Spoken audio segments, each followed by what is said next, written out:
चयन किया है। हम आपके बहुत बहुत आभारी हैं और आगे के कार्यक्रम के लिए मैं आनंद करूँगा श्री डॉक्टर जोशी जी को कि आप आगे कार्य वितरित करें। 2 महीने से हम लोग अपने घरों से निकले हुए हैं और हम लोग अभी गंगोत्री से गंगा सागर तक हमको गोमुख की ओर जा रहे हैं। तो लगभग पिछले 2 माह से हमारी ये यात्रा चल रही है।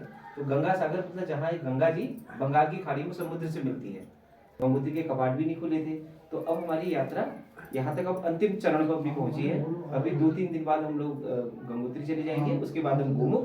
तो हम लोग क्या कर रहे हैं कि गंगा नदी के किनारे किनारे ये जो कार्यक्रम है पूरा, ये भारत सरकार का जो जल शक्ति मंत्रालय है उसका एक प्रोग्राम है। क्योंकि सरकार अलग अलग तरीके के बहुत सारे कार्यक्रमों को चलाती रहती है, लेकिन अभी भी सरकार को ये एक इस तरह का आंकड़े इकट्ठा करना है कि यदि हम जड़ी बूटियों की बात करें, क्योंकि देखिए बहुत सारे लोग जानते हैं कि जो गंगा नदी हमारी, ये पानी में कीड़े नहीं पड़ते।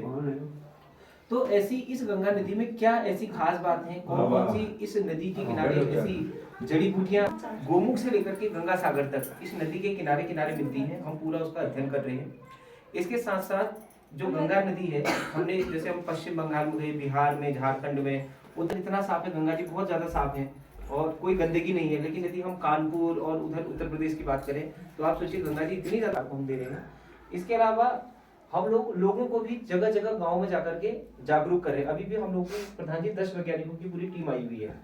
हम लोग यहाँ 4-5 ही आए हुए हैं, लेकिन हमारी वैज्ञानिकों की टीम पूरा गंगा नदी के आसपास जो ये एक किताब है, इसमें देखिए पश्चिम बंगाल में कौन कौन सी जड़ी बूटियां पाई जाती हैं, उत्तर प्रदेश में गंगा के किनारे कौन सी जड़ी बूटियां हैं।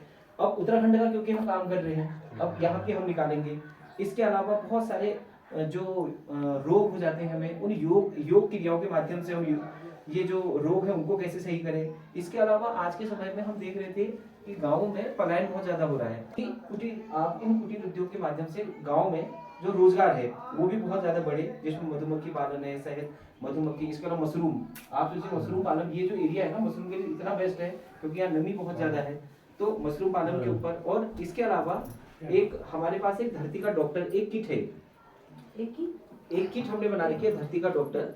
अब आप देखिए जैसे गांव में तो सब लोग गोबर की खाद डालते हैं, हमने ज्यादा शहरों में इतना ज्यादा देखा कि लोग इतना ज्यादा अंधाधुंध कीटनाशक जो अपने खेतों में डालने हैं, सोचते हैं कि किसी ने 1 बोरा यूरिया डाला है तो मैं 2 बोरा डाल दूं, हमारे यहाँ धान और गेहूं की फसल उसको और ज्यादा मिलेगी। तो लास्ट में होता क्या है कि ये जितना जो हानिकारक जो कीटनाशक है ये सब मिलते मिलते वही